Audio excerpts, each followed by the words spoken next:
नमस्कार, मैं हूं कनुप्रिया सत्तन और आप देख रहे हैं लाइव टीवी समाचार। आइए नजर डालते हैं आज की कुछ खास खबरों। हरदोई से ब्यूरो रिपोर्ट चंदकीराम मिश्रा। दिल दहला देने वाली खबर, पाली कस्बा के गरा नदी पर गूंजती रही चीखें, कई महिलाओं का उजड़ गया सिंदूर। लगभग 17 घंटे बाद निकल सके डूबे लोगों के शव। गरा नदी में ट्रैक्टर ट्रॉली गिरने के बाद दोपहर से रात हो गई, रात से सुबह। इस दौरान लापता लोगों के परिवार की महिलाओं की चीखें और चीत्कार नदी किनारे गूंज रही थी। घटनास्थल का मंजर देख लोगों की आंखें भर आईं। हर तरफ तपती रेत में बिलखती महिलाओं को देख लोग ठहर नहीं पाए। महिलाएं प्रशासनिक अमले पर लापरवाही का आरोप लगाकर रोती रहीं। हादसे की सूचना से पाली कस्बा, अतरजी, केवलपुर, बाबरपुर, ख्वाजगीपुर, कहार कोला समेत आसपास के गांवों के बाशिंदों की भीड़ मौके पर जमा हो गई।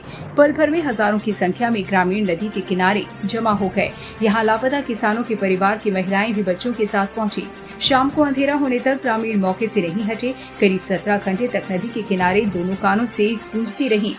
ये देख एडीएम वंदना त्रिवेदी ने रोकती बिलखती महिलाओं को समझाकर उनके आंसू पोंछे।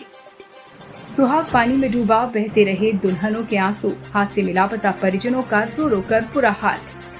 सभी खेती करके परिवार का भरण पोषण करते थे।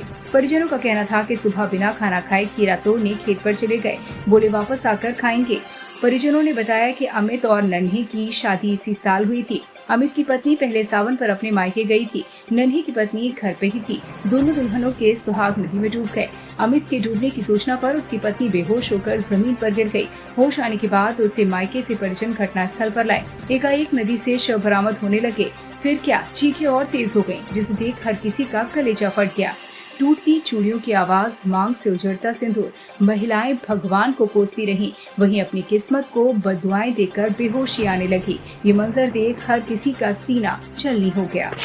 हुई थी तो उसमें कल रात तक हमको 20 लोगों की पुष्टि हुई थी, जिसकी तहरीर प्राप्त हुई थी, जिसमें कि 14 लोग बच गए थे और 6 लोगों के मिसिंग की प्राप्त हुई थी सूचना। सुबह तक जो हमारे बचाव कार्य चल रहे थे एनडीआरएफ और एसडीआरएफ के द्वारा, तो उसमें 7 बॉडीज़ रिकवर हुई थी। 6 लोग वो थे जिनकी पुष्टि की गई थी, जिनके संबंध में लापता होने की सूचना दी गई थी। वो 6 बॉडीज़ रिकवर हुई थी।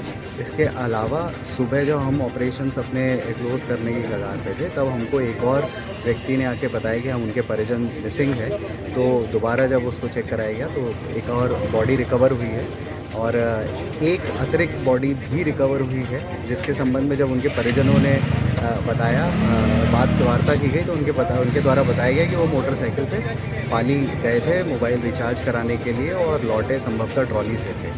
तो सभी को हम लोग 8 लोगों की पुष्टि हो रही है इसमें और सभी लोगों को जो एसडीआरएफ का जो हमारा फंड होता है उससे 4 लाख की धनराशि और 1 लाख की अतिरिक्त धनराशि कृषक दुर्घटना बीमा योजना के अंतर्गत कुल 5 लाख का हम लोग कॉम्पनसेशन शासन द्वारा स्वीकृत है, उस पर कार्रवाई हम लोग आगे कर चुके हैं और संभवतः हम लोग कल तक उनके खाते में धनराशि भी दे देंगे। इसके अलावा एसडीआरएफ की हम लोगों ने एक यूनिट अभी भी रोक रखी है कि इनकेस अगर कोई और हमें ऐसी कोई सूचना देता है कि साहब हमारा परिजन मिसिंग है, तो हम लोग उसी के प्रिकॉशनरी हमने एसडीआरएफ की यूनिट रोक रखी है।